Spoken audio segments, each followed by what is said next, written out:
Welcome to Power Lunch Live. I'm Rhett Power, your host. It's good to be with you here on Tuesday. It's nice spring weather here. I hope it's beautiful where you are.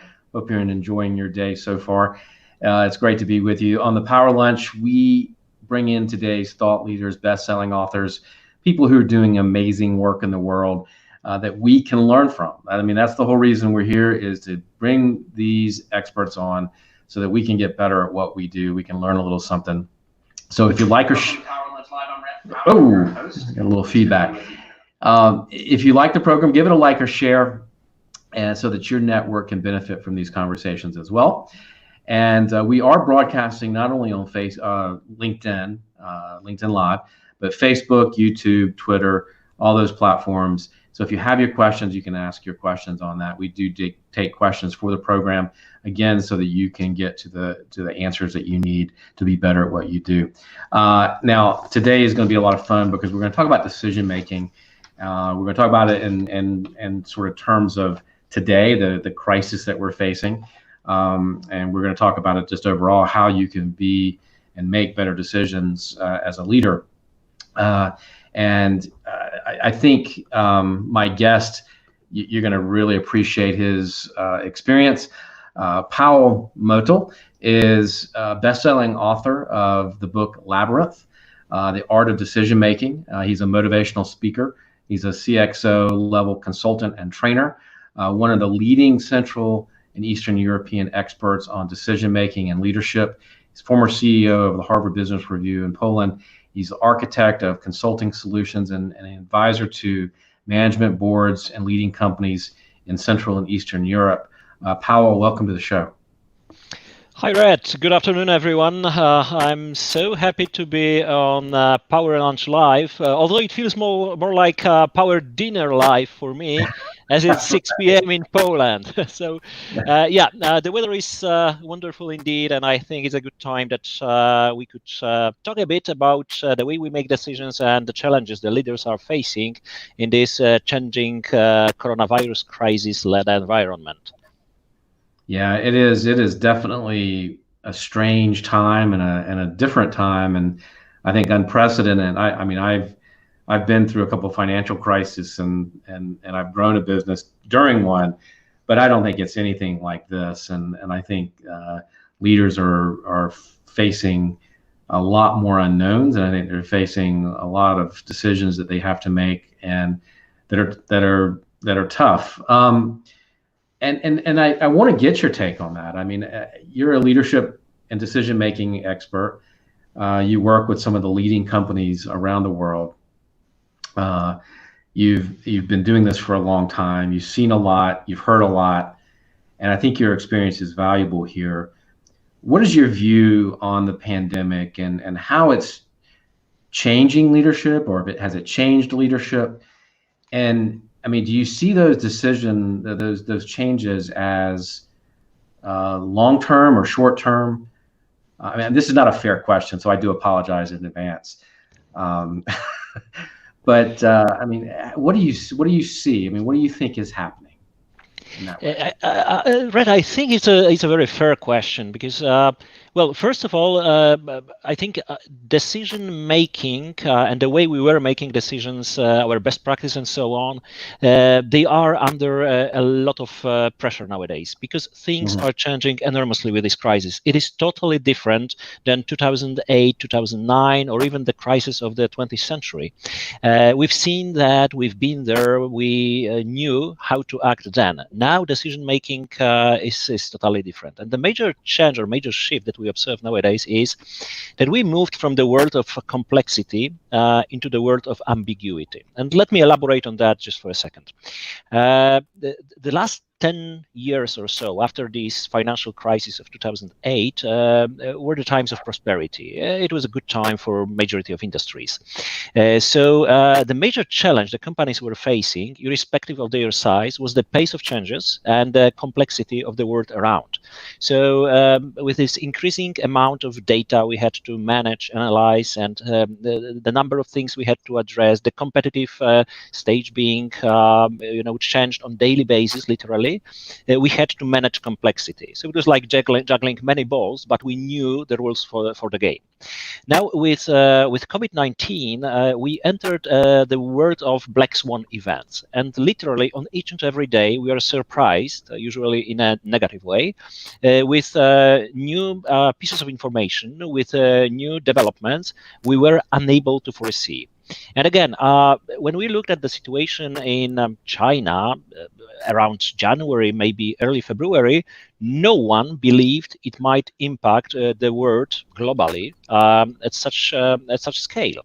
So we underestimated some of the risks related to that, and when finally the crisis hit, we found ourselves in the world of these black swan events, the things that we were unable to foresee.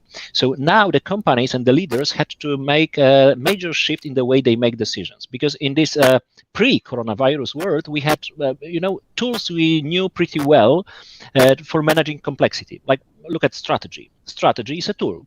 It's a tool to manage complexity because it describes the way you're going to act and your company is going to act in the next 2, 3, maybe 5 years.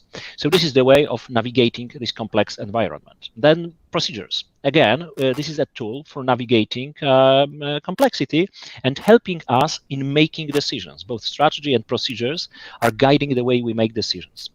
Now, look what happened. With coronavirus, even if a company had some strategy for 2020, even if they had some operational plans or some tactics for 2020, most probably a good part of that is gone.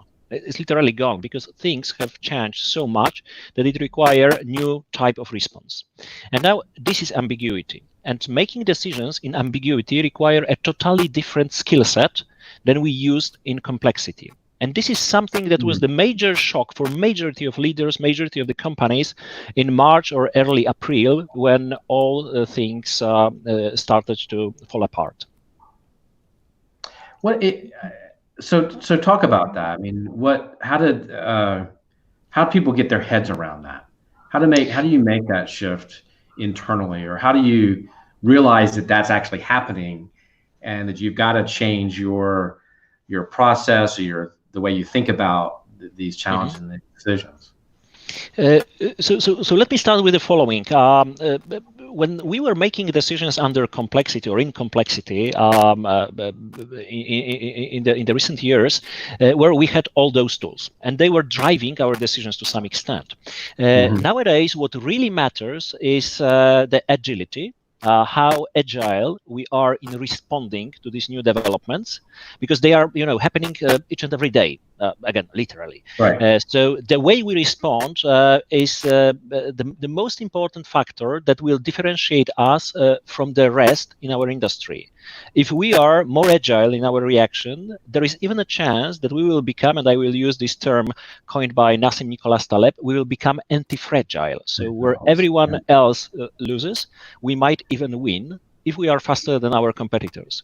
But this is only the part of the solution. It's not just, being agile, failing fast, rapid prototyping, all that stuff we know from startups, because another important factor is risk management. And now the most important thing nowadays is to be able to differentiate two types of risks. Risks that are acceptable and the risks that are critical. The risks that are critical are the ones where you don't want to be wrong. You don't want to make a wrong decision. If the risk is acceptable, on the other hand, where this is the risk that you undertake then is the price you pay for agility. So agile decision making, like Occam's razor, you remove some elements that are not important, even if you do not analyze it thoroughly. Then even if you make a mistake, if you make a wrong decision, then the consequences are not significant, so to say. But if you face a risk that is critical, you don't want to be too agile. So the number of critical risks in each and every business are, of course, limited. And the majority of risks are acceptable. But ability to understand which of our risks fall into that ugly basket with the name critical is super important. It's essential today. And it cannot be just the know-how of the C-level, so to say, decision makers, because wrong decisions that are impacting entire business might be made also at the very operational level. So this kind of business acumen, understanding of how our businesses are built across the entire organization, This is something super important today. And there is, of course, some challenge leaders have to face if they want to address that.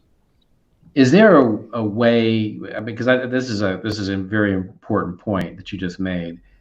Is there a way that as a leader, and I'm listening to this and I'm thinking, okay, I don't feel great in my decision making. I don't feel great in my capacity of myself, maybe my team, to understand the critical versus acceptable.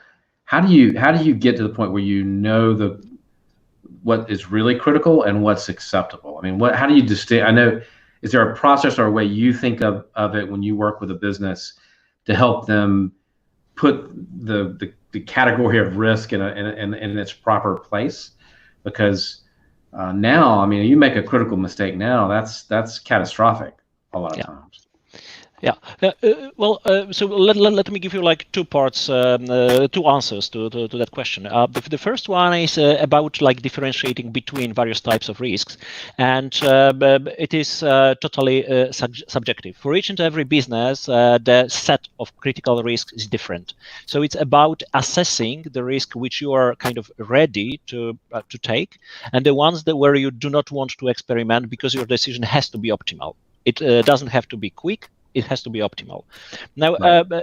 And it's unfortunately it's never black or white. Well, naturally, we might say that bankruptcy, anything that might lead to bankruptcy, like losing liquidity and so on, right. falling into negative cash flow scenario and so on, that would be most probably critical risks. So do not be too agile when the risks might result in your bankruptcy.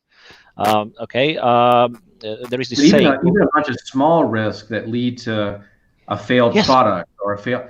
I mean, those don't seem deadly or critical at the moment. Those could be sort of. I mean, I remember when I was running a toy company, right, and we had sort of a calculation. We could spend this amount of money on research and development of a new product before we either took it further or we scrapped it. But if you don't have a process in place to sort of manage even those small risks, they add up to that huge financial failure, right? Yeah, when you look at major industrial disasters that we've seen over the last decades, Challenger, Columbia, Bhopal in India, Deepwater Horizon, and so on, this was not one critical risk that caused the entire avalanche of events. These were usually smaller risks that built up the one that was critical. So this is one of the reasons why Kaizen is so important in the organizations nowadays. Let's not accept even small failures or mistakes in the organization, because even if they look benign, they might kind of add up and create these critical risks.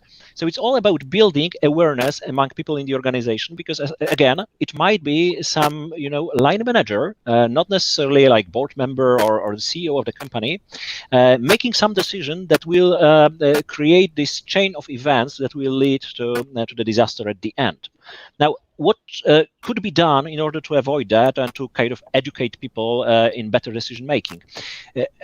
I'm saying that in ambiguity, there are three things that matter in each and every company, and these are vision, communication, and teamwork.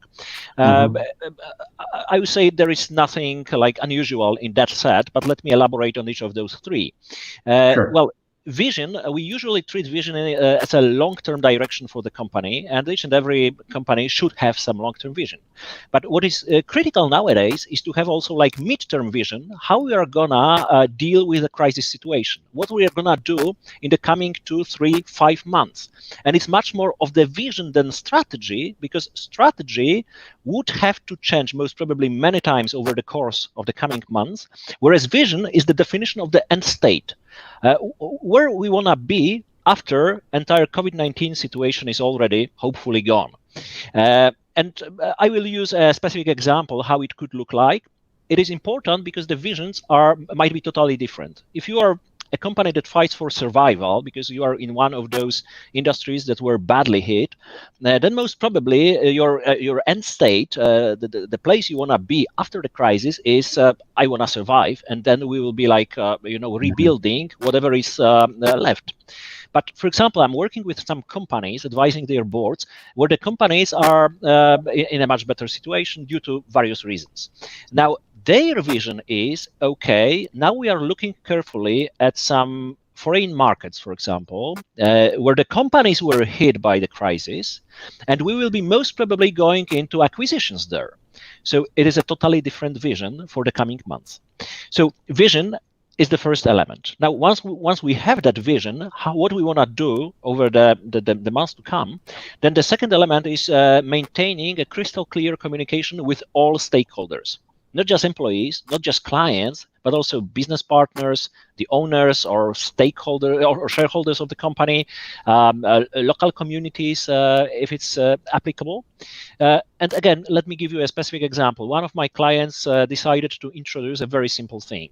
They are sending a daily newsletter at the end of the day to each and every business partner they have. So they are taking care about the information flow, not just to the employees, which is pretty natural that we do that. We want to keep people informed what's happening in the company.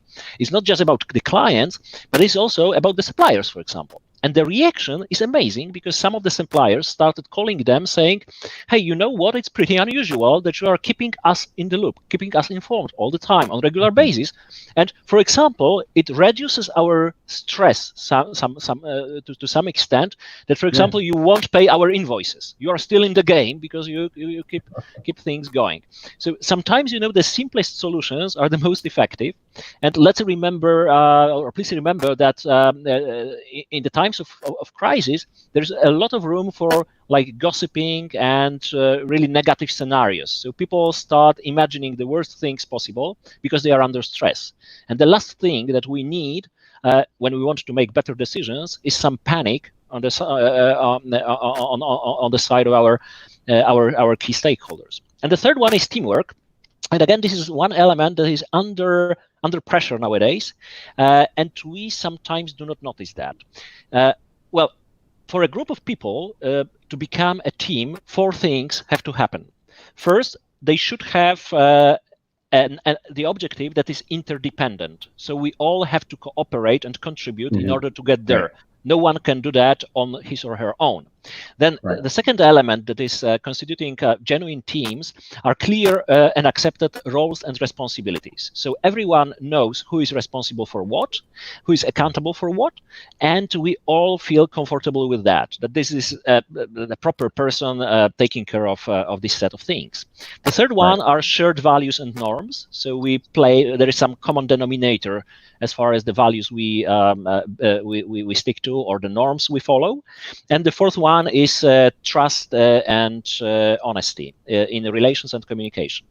Now, when you think about a company that had to lay off some people because they had to reduce the costs to survive, then most probably for some teams, each of those 4 elements is under stress.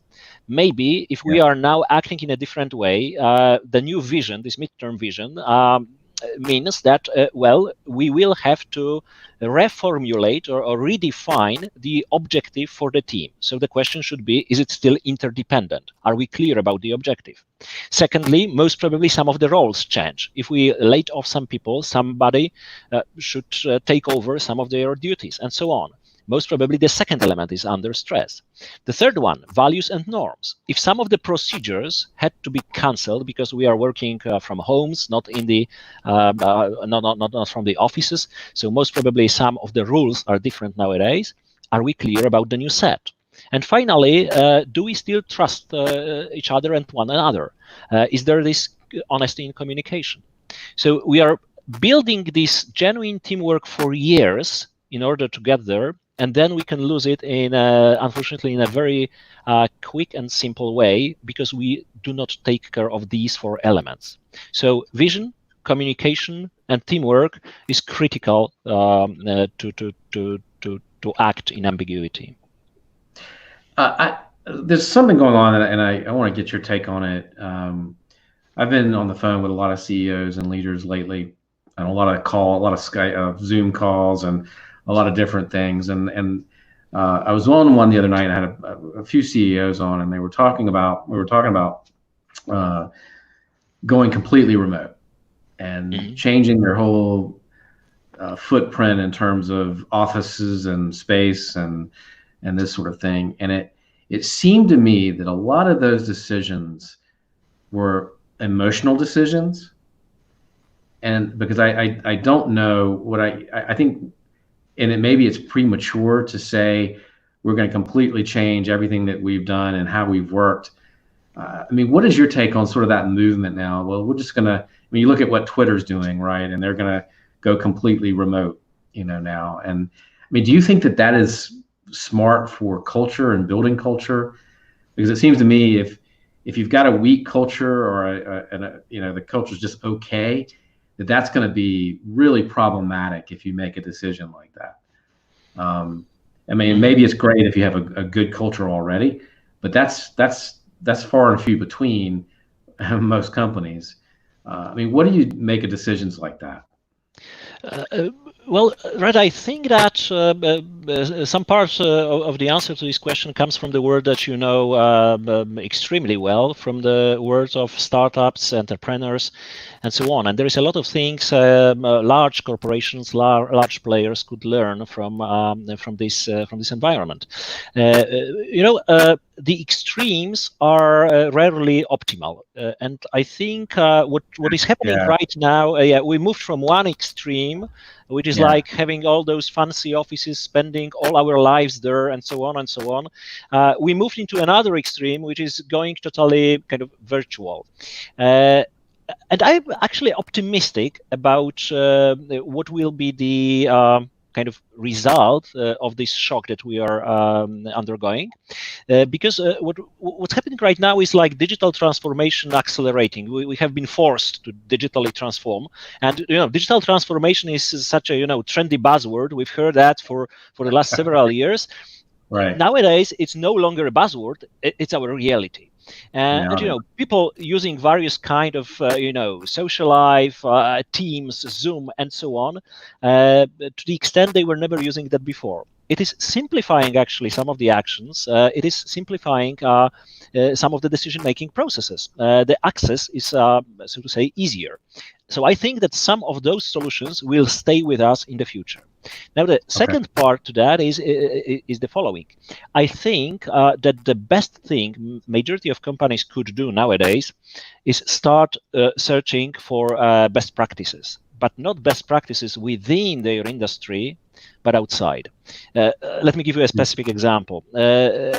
So one of the recommendations that I'm giving to each and every of my clients, I'm happy to share it with our viewers, is the following. If you are in an industry in which this kind of remote working, home offices and so on is pretty unusual, and people are struggling with that, the organization is struggling with that, how to control people, how to make sure communication flows properly, and so on, you should start looking for solutions not within the industry where a situation is most probably pretty much similar, like or the same as in your company, but look for the companies that have been already operating that way for years. They have most probably some ideas, some tools you might also use. So this is actually a good homework if you want to engage your people, and by the way, identify some crisis leaders. It's a great time for unlocking potential of some people. So, for example, in one manufacturing company for which this, home office story, remote working story, virtual teams, it was a disaster. They were not good at that at all. We had a simple homework for people. Hey, check within your family, within the circle of your colleagues or friends. Maybe there is someone working in a software development company, a global player, for example. And if you've got such a person, and naturally everyone has got somebody in the circle of our colleagues who works in IT or somewhere close to IT. Then have a phone call. Let's have a short chat with this person and ask like 3 questions. Do you see any options that we could move from your company to our company in order to work better in this virtual team? Is there anything on the technology side that could be helpful?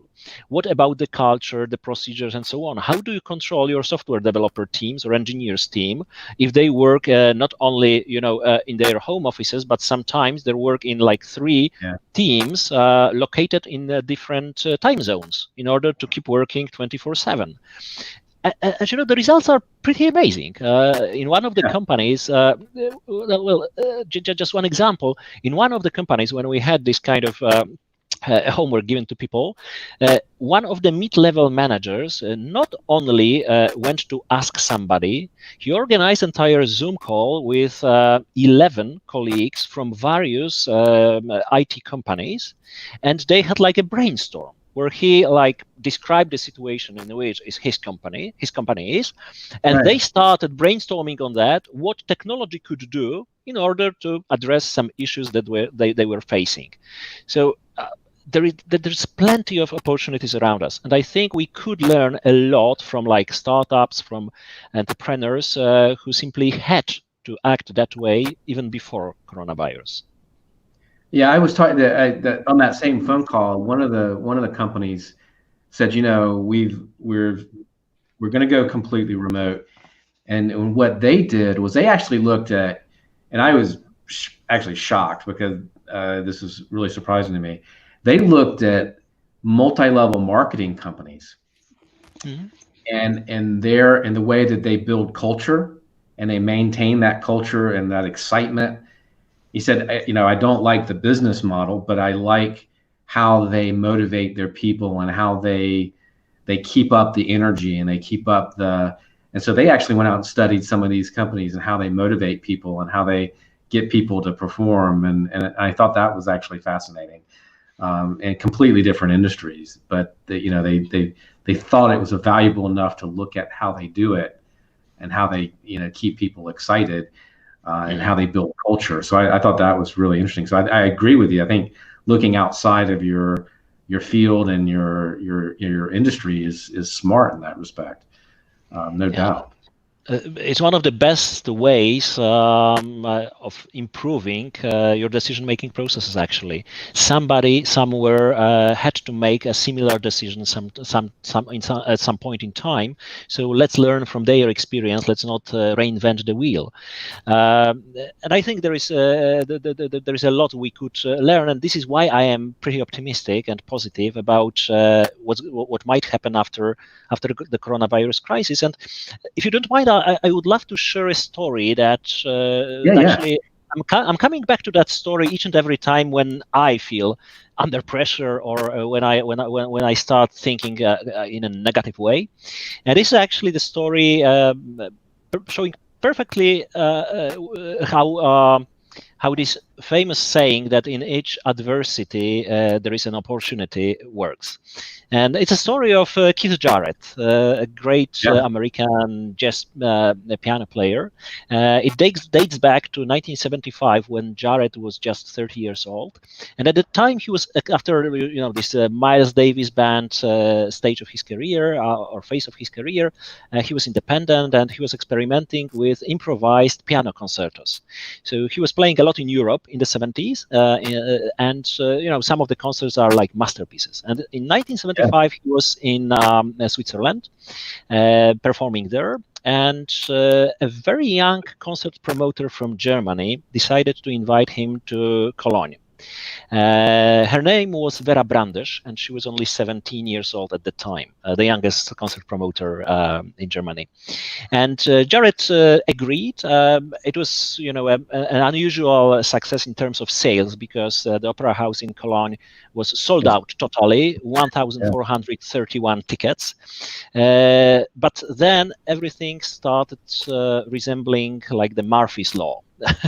Everything went wrong.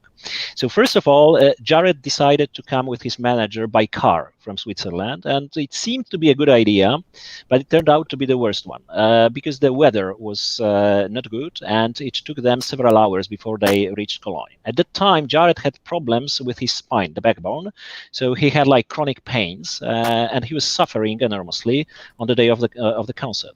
But the worst thing was that there was a mistake as far as the piano was concerned, because Jarrett was always playing Bosendorfer 290 Grand Imperial piano. It's like, the best piano of the time, 98 keys, 8 octaves. It's like a, Maybach or Mercedes among Ferrari, among the pianos. And there was a mistake. And the opera from Cologne prepared another instrument. It was also Bösendorfer, but much smaller. Baby Grand was the name of the piano. And it was too small for this large opera house. Additionally, it was not in tune. The pedals were not working properly. So it was virtually impossible to play a good concert on that. And when Jarrett saw the piano, he refused. He refused to play. So he asked to be taken back to the hotel, and he wanted to fly back to the States. But Vera Brandes, for whom it would be like, the disaster in financial terms, image in the market, things like that, she would never recover from that. She begged him, literally begged him with tears in her eyes to make an exception and to play. And Keith Jarrett decided he will do that for her, and he played. And one thing that he did, he asked his manager and sound engineer to record the concert, to register entire performance, just to have like the warning for the future, what not to do, because he was convinced it's gonna be a disaster. What happened there was a miracle, because actually he had to improvise on two things. Well, the content, of course, he was improvising always the content of the music, so to say, but also the way he played. In order to get anything from this small piano, he had to hit the keys with like twice of his power. So he was like standing up and so on and so on. He had to be very careful about high registers where the sound was kind of tinny. The weak basses were also required a different way of playing with his left hand in order to get anything from that. And it actually produced the best jazz piano concert ever. Concert in Cologne is the best-selling record in the history of jazz music. 3.5 million copies sold. And by the way, if there is anyone among you, dear viewers, who hadn't heard a concert in Cologne or Köln concert, then please do it right away after the show. It was one of the most perfect shows played in a totally imperfect situation. So I think in every adversity lies an opportunity to do something really exceptional. We are out of our comfort zones, but these are the growth zones, as I call them. How do you get in the mindset as a leader to accept that? Because to me that's the hard part, right? It took convincing him to think. I mean, and he didn't do it from a creative standpoint. He did it probably out of pity for the promoter, right? He didn't do it thinking, okay, maybe I'll create something really special. He did it out of, I feel bad for her, so I'll play, but I don't like it, right? Mm-hmm. And so how do you get into that mindset to accept and say, okay, maybe I need to look at my decision here from a totally different way, as an opportunity, as opposed to, nothing's right, so I'm not going to do it. The situation's not right, so I'm not going to try it. I think the first thing is about really understanding your stakeholders. And in this case, it was not Vera Brandes who was his stakeholder. This was 1,431 people who paid for the tickets and decided to come on this rainy day to Opera House in Cologne. So these are your clients, so to say. Of course, you can cancel the concert, but then it impacts the image you've got in the eyes of this group of people. So sometimes it's just a question of your stakeholders being there and you being for them. Now, secondly, I think especially nowadays, what is extremely interesting is that perfectionism is not the best way of making better decisions. Now, versatility pays off a lot, and acceptance for the fact that the world is imperfect is actually much better than striving to make it perfect. We won't ever get to a perfect world. So if we can live with the fact that it's not perfect or less than perfect, then we will win. And finally, I think it's a great learning opportunity. Each and every time when you feel disappointed about the state of things, it makes you more creative, so to say, because you have to find new ways of acting in order to perform as expected. You know this fabulous book by Whitney Johnson of MG100, Disrupt Yourself. It's actually exactly that story. Clayton Christensen, the late Harvard Business School professor, expert in innovation and so on, said that there are these S curves, how the technologies develop, accelerating and then flattening. And then what companies do when their technology curve is flattening, they start to look for another S curve they could earn their money on. Now, it's exactly the same with the people. We have our individual S-curves. We are experts in certain domain, but in the times that are coming, times of black swans, technology revolutions, artificial intelligence, all that stuff we've been hearing for the last several years, I think versatility, so looking for another S-curve in your life and in your development, is what really pays off. It's a good investment of your time because return on this investment is going to be much better. So we should embrace imperfections, actually, and treat them as the greatest environment for our lifelong learning. So, Pawel, talk about the book briefly, where people can get it, the biggest lesson, one or two lessons from the book, because I want people to go out and get it. And I want them to understand that, because for me, I think it is a fantastic way to sort of rethink about how we all make decisions. And I think it's important. And I think it's an important book, particularly for the time that we're in. Can you talk about it just briefly? Because we've got it, we're at the end of our time, but I want people to get a couple takeaways from the book. Just, we've been talking about the book and what's in it, but I want them to I want to tie that all together. Thank you very much for that, Rhett. Well, the book is available both in as ebook and in paperback version, Amazon bookstores and so on. So you can look it up, Labyrinth, The Art of Decision Making. And I would say that the several lessons that might be helpful nowadays, and I described them in the book 5 years ago because I wrote it in 2015, are the following. The first thing is that our past successes, both individual and at company level, do not guarantee we will be winning in the future. And it sounds obvious, but it's pretty tricky because the better our situation is, again, both individually and as a company, the more we are extrapolating this positive trend, so to say. So we assume that the fact that we've been winning so far indicates that we will be winning in the future, simply repeating the same actions and ignoring what's happening around us. Look at Nokia, look at Kodak, and so on. Number of companies fell prey to this phenomenon. So one thing that I'm kind of afraid of when I'm looking at things is that if you are widely successful at whatever, at anything, then most probably you are kind of pre-programmed for a repetition of the decisions that you were making in the past. And if situations change, like with the coronavirus crisis, then you are in trouble. So this is one thing. The other one is that this loneliness at the top that was like discussed so many times, that when you are a CEO of a large company and so on, so you get lonely at the top. It's not just no longer trendy, it's deadly dangerous, because with such a pace of changes around us and so many trends you have to kind of observe, monitor, and so on. So such an amount of information you have to digest in order to make better decisions. One person cannot do that by himself or herself.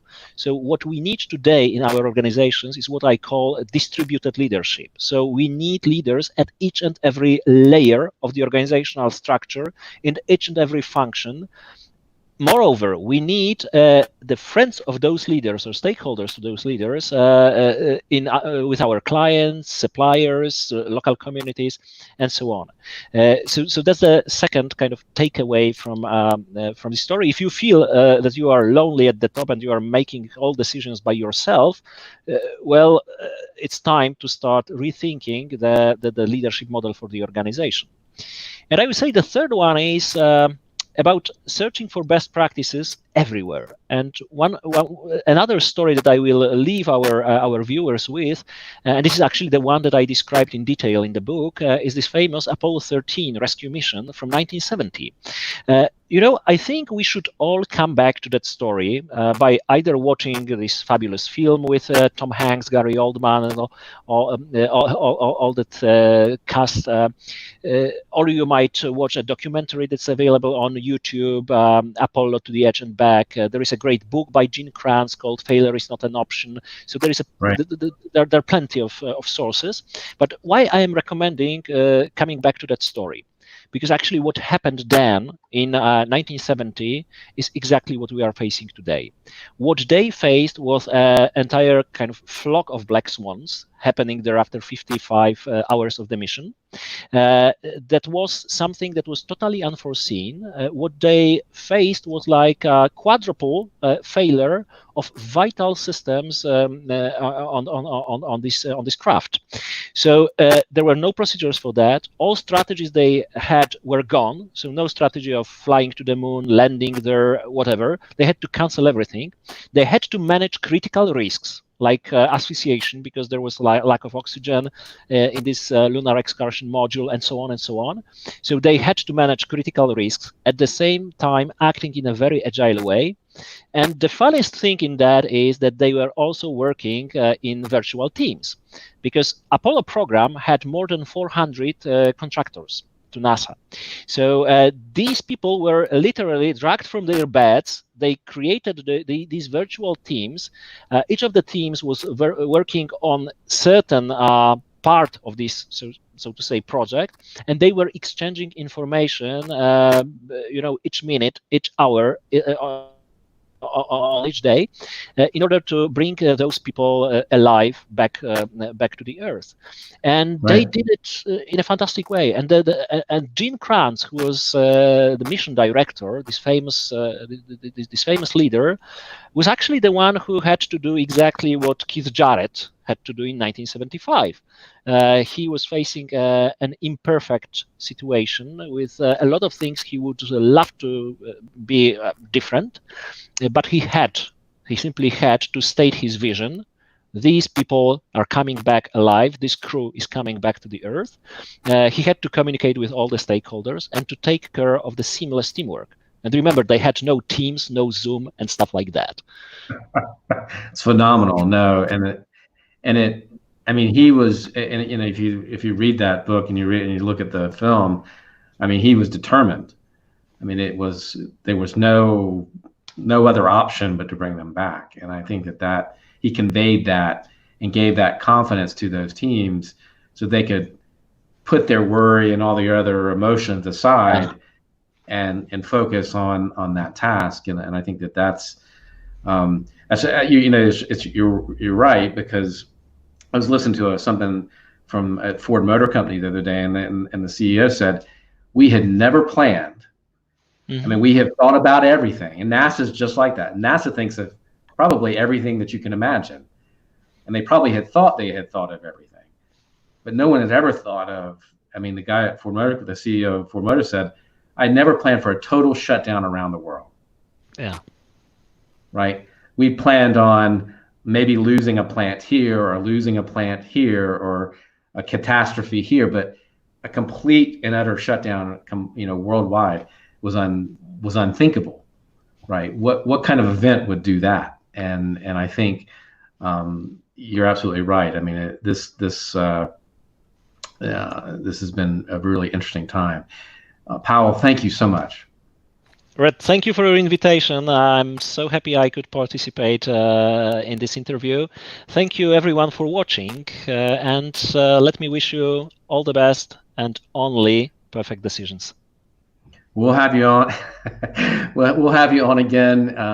We do panels all the time, and I'd love to bring you back on. And we'll see you on the next MG100 call, and maybe at our next event when we can have events again. That would be nice to catch up. So thank you so much.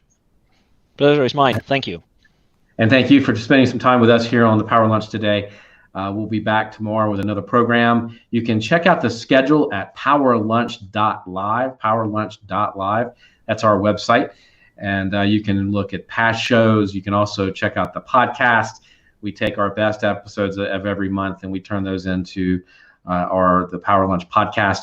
And until tomorrow, you have a great day. Do productive work. Stay safe. And we'll see you tomorrow.